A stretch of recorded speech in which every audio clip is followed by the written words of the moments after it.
Bonjour et merci du privilège que vous me donnez d'apporter la parole.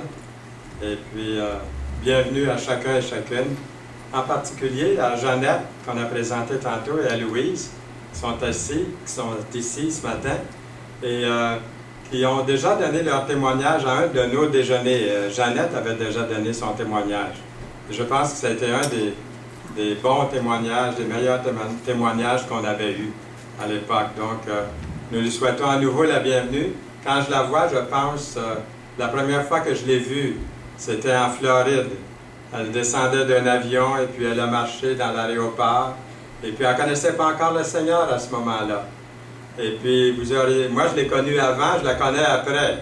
Et c'est tout un changement. La beauté, ça vient vraiment de l'extérieur. Et puis, il y a cette beauté extérieure aussi, qui vient du Seigneur également. Donc, on est content d'avoir nos visiteurs ici ce matin et aussi d'avoir la parole de Dieu que nous pouvons ouvrir. Et c'est un épître, je le répète, comme il a été dit, c'est vraiment terre à terre, c'est pratique, pratico-pratique, l'épître de Jacques. Un des plus gros problèmes que vous avez, que j'ai, que nous avons tous, à peu près tous, à faire face dans la vie, est celui de bien s'entendre avec les autres. Peut-être ça a déjà commencé ce matin depuis que vous êtes réveillés. Oui, c'est bien comme ça avec la lumière, merci. Et le message est intitulé « Avoir de l'égard pour les autres ». Et c'est basé sur le contexte de Jacques 1, le verset 22 jusqu'au chapitre 2, les versets 1 à 13. Au ciel, ça va être absolument merveilleux. Hein? J'ai hâte de contempler la magnificence de son temple. Mais dans ce verset, et ailleurs, sûrement dans la parole, il est question d'être avec des myriades d'enfants de Dieu, que nous avons aimés, que nous avons connus, et nous allons être avec eux. Je vais passer l'éternité avec vous. Je suis aussi bien de commencer à vous aimer tout de suite.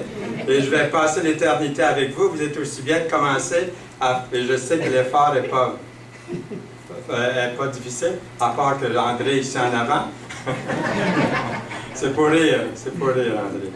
Mais un jour au ciel, habiter avec ceux et celles que nous aimons, ça va être absolument merveilleux. Mais habiter ici-bas sur terre avec ceux et celles que nous connaissons, c'est souvent une autre paire de manches. Est-ce que vous êtes d'accord avec ça? C'est difficile quelquefois. Alors, si vous voulez, j'aimerais vous impliquer dans le message au début, comme ça, dans l'introduction. Si vous voulez dire avec moi le début de la prière dominicale de notre Père. Donc, vous allez voir, il y a des arrêts. J'aimerais qu'on le dise à haute voix. Alors, avec moi, on va le dire ensemble. Notre Père, qui es aux cieux, que ton nom soit sanctifié, que ton règne vienne, que ta volonté soit faite, sur la terre comme au ciel. Alors, ce que j'aimerais souligner, il y a une partie de cette prière à laquelle j'attire votre attention ici, c'est la partie qui dit « Que ta volonté soit faite sur la terre comme au ciel ». Pensez à ça un instant. Est-ce que vous êtes prêts? Est-ce que je suis prêt? Est-ce que c'est vraiment ce que je veux, ce que vous voulez? Est-ce que c'est ça que vous voulez prier? Que sa volonté soit faite dans votre vie, dans notre Église, sur la terre, comme au ciel. Ah, ça, vous allez avoir une récompense pour ça, Claire. Je l'ai déjà. Un verre d'eau donné en son nom. Merci.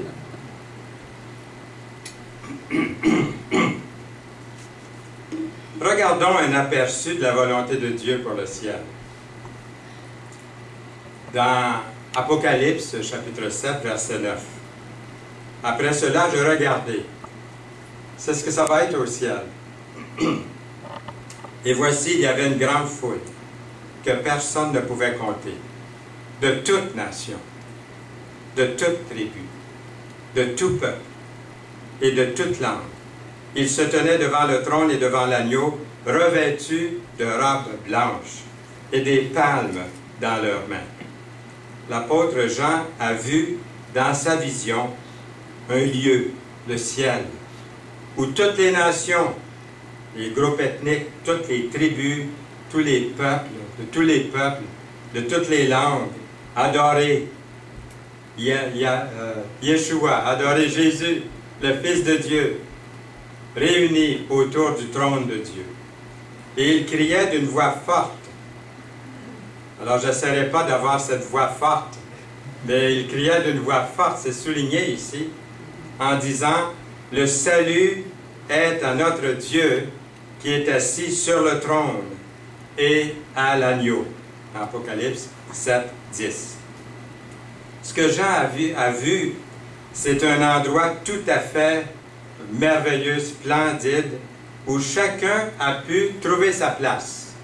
Vous avez vu tous les peuples, toutes les langues, toutes les couleurs, tous les groupes ethniques, tous se retrouvent autour du trône. Voilà la volonté de Dieu pour la terre, pour l'Église, pour moi dans ma vie et pour vous. Nous prions que ton règne vienne, que ta volonté soit faite sur la terre comme au ciel. Notre Église sur la terre demeure un lieu où n'importe qui pourrait s'intégrer, en faire partie. Peu importe ce qu'ils sont ou leur place dans la vie. Je crois que l'Église est un lieu où tous et toutes sont les bienvenus. Jacques, au chapitre 2, nous parle de la différence entre une foi vivante et une foi morte. Une foi vivante est active, elle est attentive, elle est impartiale. Une foi morte, elle est quoi? Elle est morte. Hein? Elle est morte. Elle n'est pas active, elle n'est ni active ni impartiale. Donc, le premier principe que nous retrouvons dans le contexte aujourd'hui, c'est que la foi et le favoritisme sont incompatibles. La foi et le favoritisme ne se mélangent pas. On a souvent parlé de Gandhi, et je vais en parler encore ce matin. Dans son autobiographie, le Mahatma Gandhi a écrit que pendant ses études, il a pris les évangiles au sérieux et a considéré de se convertir au christianisme. Il croyait que par les enseignements de Jésus, il pourrait trouver la solution au système des castes en Inde, qui a toujours causé beaucoup de divisions. Un dimanche, il a décidé d'assister à des réunions non loin de chez lui, dans une petite église évangélique voisine, et de parler au pasteur au sujet de devenir chrétien. Il est entré dans l'église et la personne, malheureusement, à l'accueil, a refusé de lui offrir un siège et a plutôt suggéré qu'il aille à une autre réunion, à un autre culte avec les siens, avec son propre peuple. Gandhi a quitté l'Église, il n'est jamais revenu. Si les chrétiens ont des différences de caste, eux aussi, a-t-il pensé, s'est-il dit, je pourrais aussi bien rester hindou. Et cette personne-là, à l'accueil, on ne sait pas qui c'était, sans le savoir, a détourné Gandhi de mettre sa confiance dans le Sauveur, le Seigneur Jésus-Christ. Regardez le beau verset qu'il y a en avant dans l'Église ici. Alors ça, c'est quelque chose qui est mis en pratique, qu'on essaie de mettre en pratique, de toujours bien accueillir les gens, peu importe qui ils sont quand ils entrent ici. Nous avons déjà lu ce verset, je le relis. « Mes frères, que votre foi en notre glorieux Seigneur Jésus-Christ soit exempte de tout favoritisme. » Au verset 1 du chapitre 2. Notez bien que Jacques s'adresse à ses lecteurs comme à des frères dans le Seigneur. Ces gens-là sont sauvés, sont nés de nouveau, ils ont l'Esprit de Dieu en eux. Il leur parle avec amour et affection, comme à des gens faisant partie d'une même famille chrétienne. Les paroles de Jacques peuvent peut-être nous sembler dures et sévères, mais ces paroles proviennent d'un cœur qui se soucie du bienfait de chacun dans l'Église. Et puis, il se soucie de leur croissance. de leur bien-être spirituel. Et comme un des frères, il aimerait bien les aider à avoir de l'égard les uns pour les autres.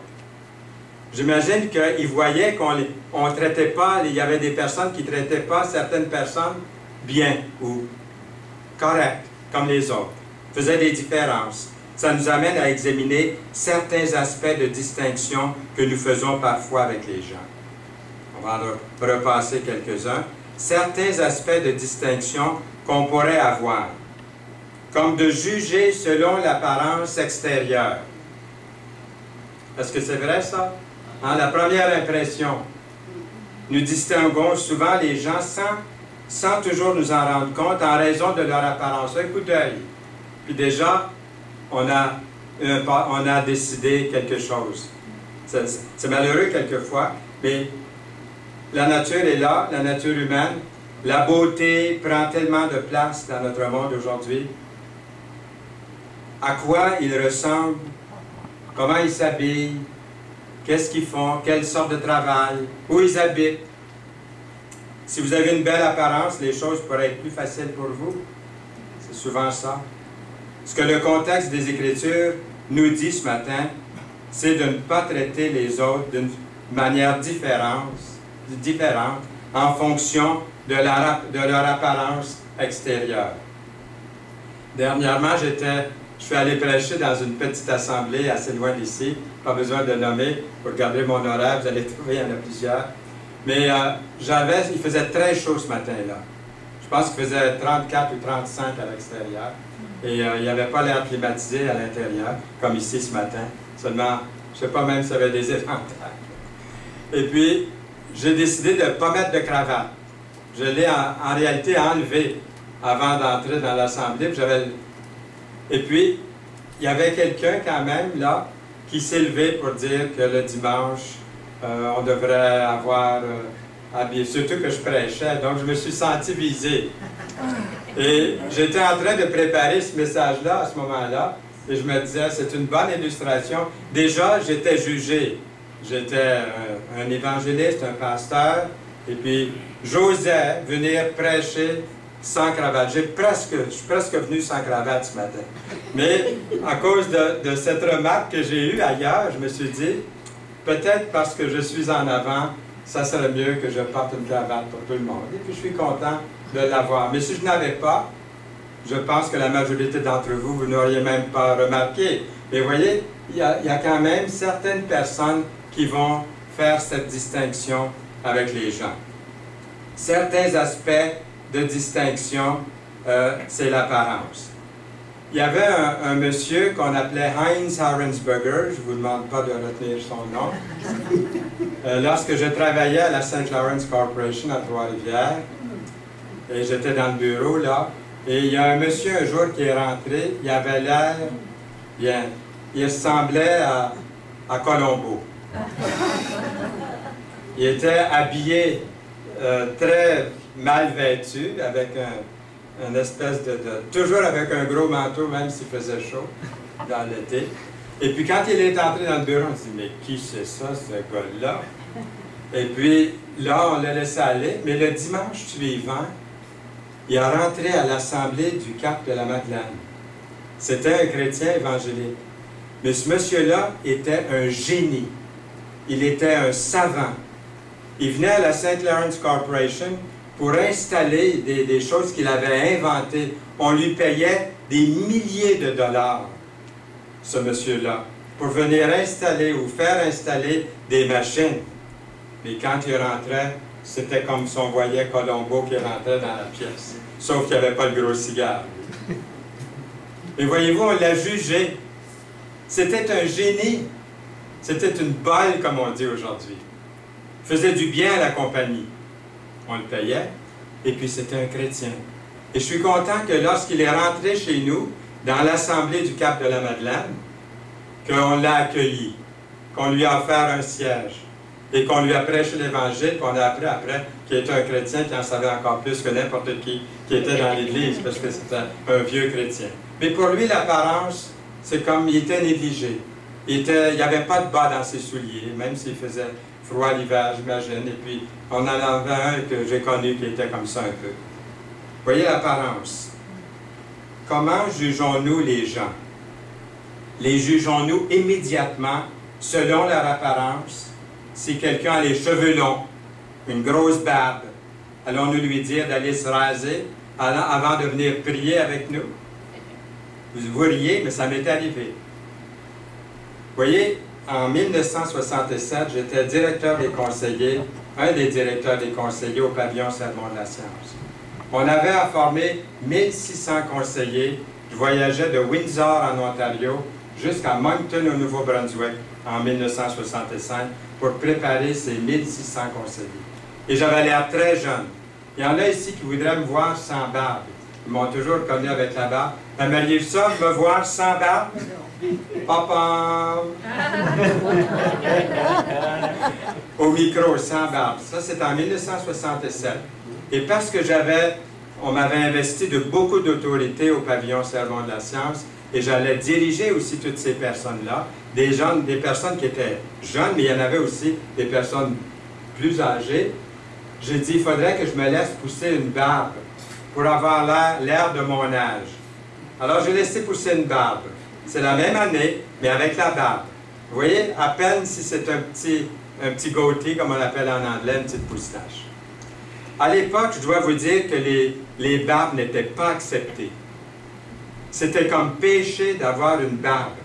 Cherchez partout en 67 chez les chrétiens, puis on ne trouvait pas de barbe.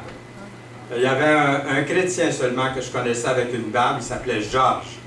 J'ai oublié son nom de famille, c'était un pasteur. Il était baptiste de la Convention, à l'époque c'était avant l'Union des Églises baptistes. Lui, il avait une barbe, sa femme s'appelait Yolande, c'est pour ça que je me souviens bien de ce couple-là.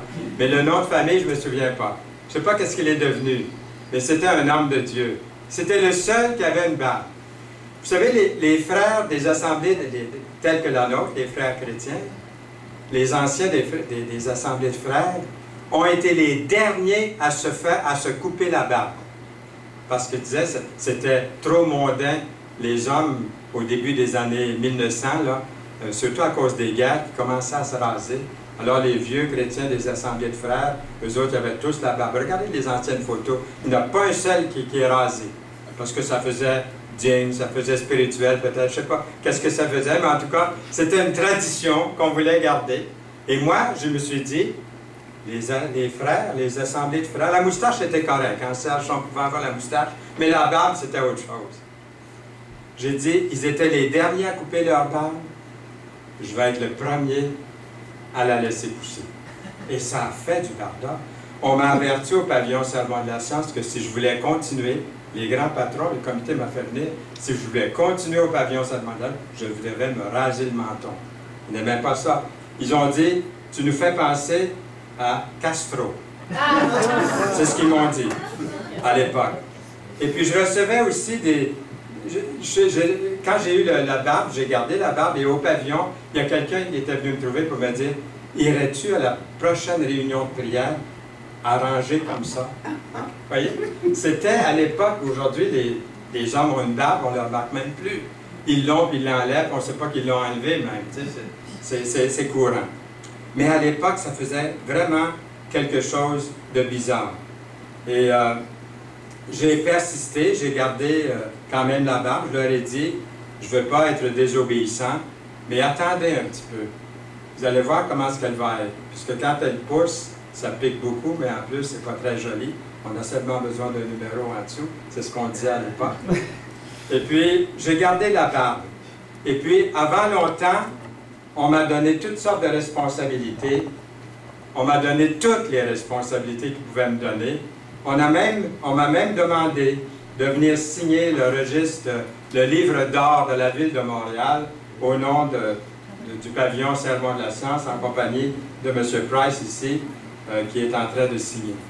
Donc, si jamais vous allez voir Montréal, vous voulez voir le livre, regardez 1967, vous allez voir ma signature dans le livre. On avait accepté que quelqu'un porte la barbe, de ne pas avoir honte et de le mettre en public. Mais ça a pris quand même un certain temps. Le favoritisme n'est pas raisonnable. Il y a aussi nos origines. le favoritisme en ce qui concerne nos origines. Par exemple, d'où on vient, notre race, d'être antisémite ou antiracial ou raciaux, d'avoir des préférés comme ça. Et j'essaie de retrouver ma place ici, là. Ma page avec le vent a tourné. Alors, je vais vous dire ça dans un instant. OK. On n'est pas encore rendu, mais on va continuer. Nos origines, l'âge, il y a aussi l'accomplissement. Un jour, vous êtes un héros et le lendemain, vous êtes un zéro. Et puis, il y a aussi l'abondance, de juger quelqu'un selon les richesses. Alors, c'est vraiment, le favoritisme n'est vraiment pas raisonnable. Et puis, ce n'est pas non plus chrétien d'avoir du favoritisme. Et ce n'est pas raisonnable. Nous lisons dans Jacques 2,5, je ne sais pas si, je pense qu'il y a un mélange dans les versets ici. On va revenir à ça dans un instant. J'ai fait ça tard hier soir, il était passé minuit. J'ai revisé, puis je pense que j'ai un petit peu moffé mon affaire, mais on va continuer, on va se rattraper. Continuez à filmer, Madame Machin. Si vous regardez dans Jacques, vous avez la Bible ouverte devant vous, dans Jacques 2, au verset 5, c'est marqué « Écoutez, mes frères bien-aimés, Dieu n'a-t-il pas choisi les pauvres aux yeux du monde, pour qu'ils soient riches en la foi et héritiers du royaume qu'il a promis à ceux qui l'aiment. » C'est marqué ici « pauvre aux yeux du monde ». Jacques ne dit pas que c'est mieux d'être pauvre plutôt que d'être riche ou en moyen. Il ne dit pas que c'est seulement le pauvre qui sera sauvé. Aux yeux du monde, pauvre, c'est aux yeux du monde qu'on peut être regardé comme simple d'esprit ou pauvre. Chacun de nous ici ce matin, le réalisez-vous, chers frères et sœurs, chers amis, que si on se compare avec la majorité des gens dans le monde, vous êtes riches. C'est pas d'être riche ou pauvre, ce n'est pas ça que Dieu regarde.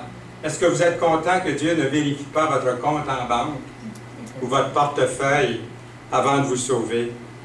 N'êtes-vous pas content que votre salut n'est pas basé sur vos épargnes? La richesse en soi ne mérite aucun traitement spécial. On n'achète pas son salut par des indulgences, par des sacrifices, par toutes sortes de choses. Votre valeur ne repose pas sur vos objets de valeur. Ne confondons pas notre valeur nette financière avec notre valeur personnelle devant Dieu. Dieu ne s'attend pas à ce que les pauvres deviennent riches pour les sauver. Dieu s'adresse aux riches et leur dit « Et vous, vous avilissez le pauvre. » Qu'est-ce que ça veut dire, avilisser le pauvre? Il y a toutes sortes de synonymes à ça. Avilisser, ça veut dire discréditer, dévaluer, démoraliser, déprécier, dévaloriser, déshonorer, inférioriser. Parce que c'est pas ça qui arrive quelquefois. En s'adressant aux pauvres, il leur dit aussi, « N'est-ce pas les riches qui vous oppriment? » Dans Jacques 2, verset 6. Et dans le Nouveau Testament, c'est la noblesse romaine qui a envoyé les chrétiens au lion, qui persécutait les chrétiens. Là, je sais où est-ce que c'est qu'on est rendu. Je vais trouver l'image. Je ne sais pas pourquoi est-ce que c'est mélangé. Voilà. C'était la noblesse romaine qui a envoyé les chrétiens, souvent qui étaient pauvres, aux fauves, qui les persécutaient. Et Jacques dit, n'est-ce pas les riches qui vous oppriment, qui vous traînent devant les tribunaux, dans Jacques 2, 6. Le problème, le favoritisme est sans amour. Nous lisons, si vous accomplissez la loi royale, au verset 8, selon l'Écriture, tu aimeras ton prochain comme toi-même. Il dit, qu'est-ce qu'il dit? Vous faites bien. Alors, il dit, pourquoi l'appelle-t-il ici la loi royale? Parce que si nous obéissons à ce seul commandement, tu aimeras ton prochain comme toi-même, qu'est-ce qui arrive? Vous faites bien. Pourquoi? Car toute la loi est accomplie dans une seule parole, celle-ci. Écoutez bien. Tu aimeras ton prochain comme toi-même. Dans Galates, chapitre 5, verset 14. C'est donc dire que toutes les lois se résument en une seule phrase, aimer son prochain comme soi-même. Si je joue au favoritisme, je n'exerce pas l'amour. Dans 1 Jean 4, 20, il est dit ceci, si quelqu'un dit « j'aime Dieu » et qu'il haïsse son frère, c'est un menteur. Car celui qui n'aime pas son frère qu'il voit, comment peut-il aimer Dieu qu'il ne voit pas? C'est comme si notre relation avec les autres démontrait combien nous aimons Dieu. C'est quand même quelque chose quand on pense à ça. Nous lisons, si vous faites du favoritisme, dans ma version c'est exactement comme ça, si vous faites du favoritisme, vous commettez un péché. Vous êtes condamnés par la loi comme des transgresseurs, car quiconque observe toute la loi, mais pêche contre un seul commandement, devient coupable de tous. Combien de mailles dans une chaîne devons-nous défaire pour que la chaîne soit brisée? Une seule maille. Combien de lois devons-nous briser pour être un briseur de lois? Une seule. Combien de crimes devons-nous faire pour être un criminel? Un seul crime. On dirait que les lois aujourd'hui disent le contraire de ça. Pourtant. Vous êtes déjà entré dans un magasin de porcelaine?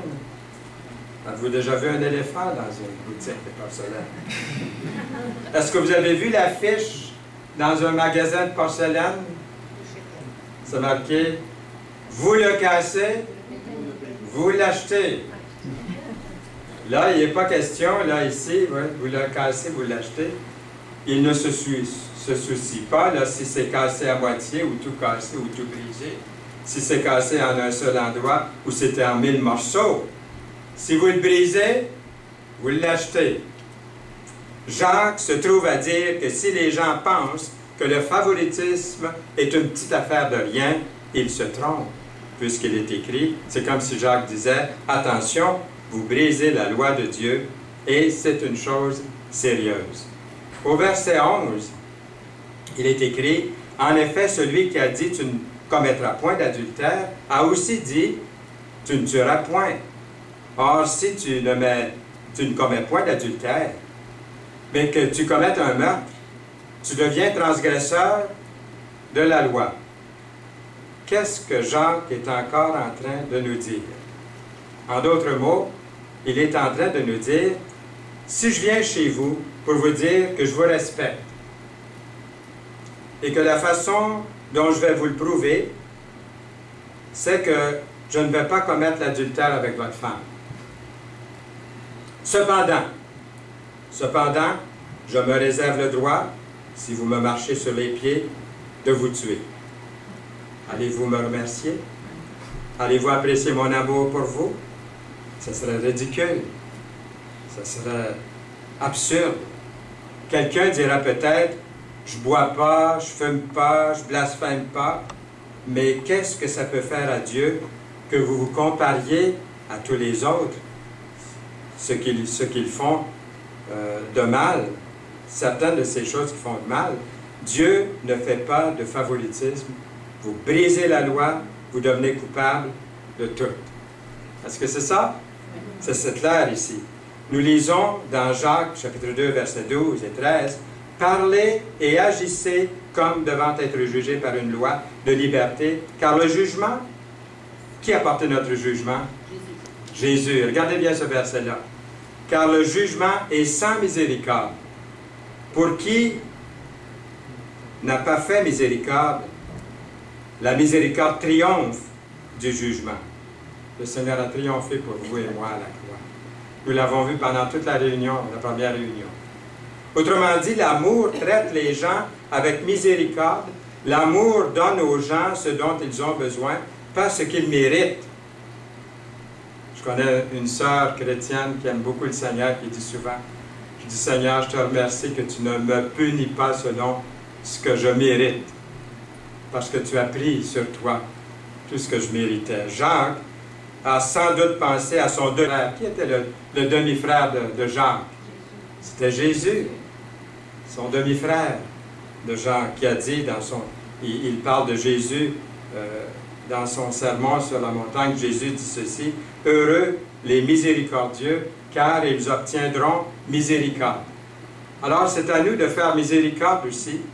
On vient de voir que c'est déraisonnable de faire preuve de favoritisme envers qui que ce soit. Est-ce que vous voulez vous lever une seconde pour changer de position? Puis on termine le message, il reste encore 10 minutes. Mais juste pour que vous puissiez faire un petit peu de changement. Levez-vous, ceux qui veulent, pour pouvoir un peu changer de position. Ça fait longtemps que vous êtes assis. Merci, vous pouvez vous rasseoir. Ça fait du bien, hein? Oui. Ah, là, je vois les yeux briller. Parce que je vais vous parler de l'application, puis je voudrais qu'on puisse apporter toute notre attention à l'application. Nous avons maintenant l'application. Comment traiter les gens de la bonne façon? J'ai lu un article qui dit que les églises, écoutez bien ça, les églises qui manifestent beaucoup d'attention et d'affection chrétienne à leurs membres et aux visiteurs qui entrent, qu'elles attirent plus de gens indépendamment de leur théologie même, de leur confession de foi ou même du lieu où elles sont placées, de leur emplacement. Une église qui aime les gens est une église qui grandit, disait l'article. Et l'article ajoute, c'est l'amour fraternel qui touche les gens. J'ai entendu souvent dire, je suis retourné parce qu'il y avait de l'amour entre les gens. Ils n'avaient pas entendu le message, ils ne savaient même pas qui avait prêché. Des fois, c'est mieux. Mais ils avaient vu l'amour qu'ils avaient entre eux. Dans le royaume de Dieu, c'est-à-dire que l'article continue en disant, vous n'emmenez pas les gens dans le royaume de Dieu en vous argumentant avec eux. Tiens, je devrais vous le mettre, on l'a d'abord ici. Car c'est l'amour fraternel qui touche les gens. Vous n'amenez pas les gens dans le royaume de Dieu par l'argumentation, mais vous les attirez dans le royaume de Dieu en leur présentant l'Évangile avec un amour sincère. Mais comment y arriver? Comment y arriver? Avez-vous des idées? Bien, premièrement, le verset qui est en avant ici, là, bien accueillir les gens. Quelques-uns pourraient avoir du mal à accepter certaines personnes dans leur milieu, en les voyant peut-être entrer. Ils confondent peut-être deux choses, l'acceptation et l'approbation. Il y a une grande différence entre l'acceptation et l'approbation. Vous pouvez accepter quelqu'un sans approuver son style de vie. OK? C'est vrai ça? Oui. Dans 1 Corinthiens 5, 9 à 11, l'apôtre Paul, c'est écrit un peu petit là, mais je vais vous le lire. L'apôtre Paul s'explique de cette façon-ci. Je vous ai écrit dans ma lettre de ne pas avoir de relation avec les débauchés. Non pas d'une manière absolue avec les débauchés de ce monde, ou avec les cupides et les ravisseurs, ou avec les idolâtres, autrement il vous faudrait sortir du monde. Maintenant, ce que je vous ai dit, c'est de ne pas avoir de relation avec quelqu'un qui, se nommant frère, est débauché, ou cupide, ou idolâtre, ou outrageux, ou ivrogne, ou ravisseur. De ne pas même manger avec un tel homme, dans 1 Corinthiens 5, 9 à 11. Le Seigneur Jésus-Christ nous a accueillis, vous et moi, tels que nous sommes, lorsque nous étions pécheurs et perdus. Accueillez-vous donc les uns les autres, comme Christ vous a accueillis pour la gloire de Dieu. Romains 15, 7. C'est un bon début de s'accueillir les uns les autres, pas vrai? Oui. Comme il a déjà été dit, l'Église, quelqu'un a dit, l'Église est un hôpital pour les pécheurs, pas un hôtel pour les saints. L'essentiel pour l'Église, c'est de proclamer Jésus comme Sauveur et Seigneur, de prêcher fidèlement la parole de Dieu, d'encourager les gens. Souvent, les gens entrent dans l'assemblée, ils sont un peu découragés, fatigués. Ils ont un fardeau. Et puis, ils doivent recevoir, ils doivent ressortir d'ici encouragés, bénis, pour continuer à marcher, à chercher Dieu dans leur vie, à grandir de plus en plus dans la foi. Pourtant, la parole s'adresse aux saints. Hein, plusieurs des épîtres commencent aux saints qui sont à telle place. Il pourrait dire aux saints qui sont ici, à Longueuil. Dans Colossiens 3:12, nous lisons ainsi donc comme des élus de Dieu, saints et bien-aimés. Et regardez ce qui est écrit ensuite. Revêtez-vous de sentiments de compassion. Avez-vous vu? Compassion. Avez-vous vu l'autre? De bonté. L'autre, d'humilité. Et quoi l'autre? De douceur. De patience. Ça, on en a besoin. Souvent, malheureusement, il y a eu des endroits où j'ai visité où on était très, très théologiquement correct à tous les points, mais je sentais qu'il n'y avait pas d'amour. C'était la loi, c'était la lettre, c'était le point sur le i, les T, rayés, hein, barrés. Mais il y avait peu d'amour, il y avait peu d'affection, peu de compréhension, peu de tolérance. On faisait des distinctions. Il vient de telle place, parce qu'il se réunit avec tel ou tel groupe. Mais on voit que c'est le contraire que la parole de Dieu nous enseigne. Dans les choses non essentielles, nous avons quoi? La liberté. En toutes choses, nous avons quoi? La charité. L'accueil et la paix. Comment traiter les gens de la bonne façon? Avoir de l'égard pour eux. C'est quelque chose qui va un petit peu plus loin que l'accueil. Regardez Philippiens 2:35. Ne faites rien par esprit de parti ou par vaine gloire, mais que l'humilité vous fasse regarder les autres comme étant au-dessus de vous-même, que chacun de vous, au lieu de considérer ses propres intérêts, considère aussi ceux des autres. Philippiens 2:35. Il y a sûrement quelque chose de bien quand on rencontre quelqu'un, même si c'est Heinz Harrensberger, qu'on aurait pu dire, on n'aurait pas peut-être pu dire « j'aime tes souliers » ou « j'aime ton apparence », mais peut-être en parlant un petit peu avec, j'aurais trouvé quelque chose. C'est ce qu'on a fait, qu'on a trouvé quelque chose. Il y a sûrement quelque chose de bien, de bon à dire, sincèrement, peu importe qui c'est. On dit que le chanteur de Billy Graham, Beverly Shea, c'est un monsieur qui dit jamais de mal de personne, jamais. Il déteste même si dans sa présence, quelqu'un parle mal de quelqu'un d'autre. Et puis, un jour, quelqu'un a voulu le tester. Ils ont dit à Beverly Shea, le diable, c'est bien bon qui va passer toute l'éternité en enfer à brûler. Il y a de cette valeur quand même, hein, qu'il a eu sa chance puis qu'il ne l'ait pas pris. C'est cette valeur qui s'est rebellée contre. Même il y avait un bon mot à dire pour le diable. Alors je pense que lui, il mettait à l'extrême ces passages-là ici. Comment trouver quelque chose de bon, de bien à dire à quelqu'un, même si ça vous déplaît. Il y a sûrement quelque chose. Peut-être vous pensez qu'il y a quelque chose. Mais c'est bon, n'est-ce pas, de le dire à haute voix? Vous ne pensez pas que c'est bon de le dire quelquefois à haute voix? Comme un compliment sincère. Ah, j'avoue que avec certaines personnes, ça pourrait nécessiter un peu de créativité de votre part ou de ma part, là. Vous pourriez avoir à chercher longtemps. Mais peut-être il s'agit tout simplement de valoriser l'unicité de la personne. Pas vrai? De leur personnalité. Il y a un kiosque, et là vous allez avoir l'eau à la bouche. Il y a un kiosque à Marieville, il y a 52 saveurs de crème glacée. Et nous, Yolande et moi, on ne peut pas faire autrement que de faire un petit détour des fois quand on passe dans le bout pour aller chercher notre dessert. 52 saveurs. Imaginez-vous si nous étions tous à la vanille. Qu'est-ce une église ennuyeuse nous serions? Dieu a au moins 52 saveurs de personnalités différentes de parmi ses enfants et encore beaucoup, beaucoup plus. Encouragez-vous les uns les autres. Autant que possible, encouragez-vous les uns les autres et construisez la communauté comme vous le faites déjà. 1 Thessaloniciens 5:11, parole de vie, version. Quand les gens trébuchent, quand les gens tombent, ça peut arriver qu'ils ont des échecs. Au lieu de les critiquer, on peut plutôt sympathiser. Prier pour eux. Essayer de les encourager. essayer de les construire, de les relever au lieu de les accuser.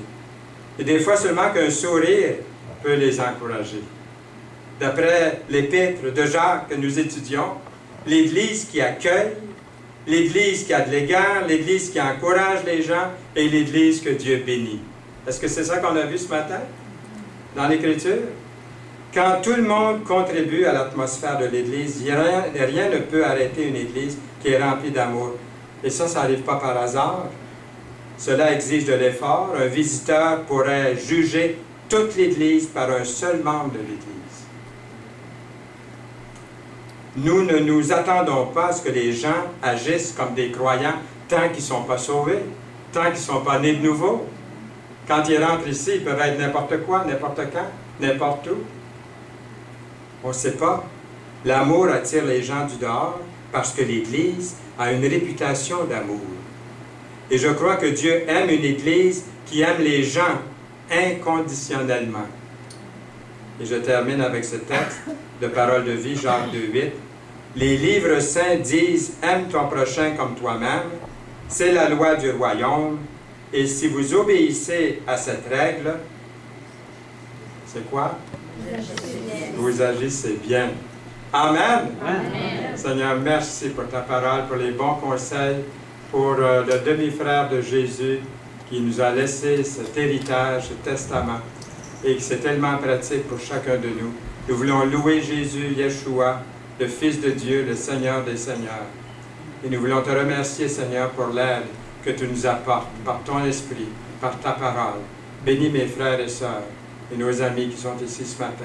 Au nom précieux de Jésus. Amen. Amen.